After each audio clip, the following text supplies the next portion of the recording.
Hello everyone, আসসালামু আলাইকুম। আশা করছি সবাই ভালো আছেন। অনেকদিন পরে ছোট্ট একটি রান্নার ব্লগ নিয়ে চলে আসলাম।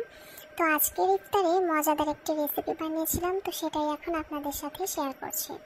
এখানে আমি 2টি কাঁচকলা সেদ্ধ আর একটি আলু সেদ্ধ নিয়ে নিয়েছি। এখন এখানে আমি পেঁয়াজ, কাঁচামরিচ, লবণ আর সামান্য পরিমাণে হলুদ আর এখানে যে নুডলসের মশলা ছিল সেইটা 1 প্যাকেট ঢেলে দিয়ে সম্পূর্ণ কলার আলুকে ভালোভাবে মাখিয়ে নিয়েছি।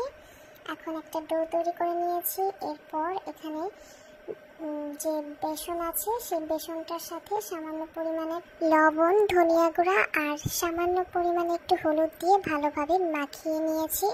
এখন এই বেসনের মধ্যে আমি এই কলার মিশ্রণটি আলুর চপ আকারে শেপ দিয়ে এখন এর মধ্যে চুবিয়ে নিয়ে তারপরে এটাকে গরম তেলে ভেজে নেব। এটাই হচ্ছে আমার পুরো রেসিপিটা। আর এই রেসিপিটা অনেক মজা। তো এটাকে অনেকে হচ্ছে কাঁচকলার চপ বলে থাকে, আর আমার কাছে এই চপটা অনেক ভালো লাগে। আর এই চপটা ভাতের সাথে খেতেও ভালো লাগে, আবার ইফতারির জন্য অনেকে তৈরি করে বা বিকেলে নাস্তা হিসেবেও খাওয়া যায়।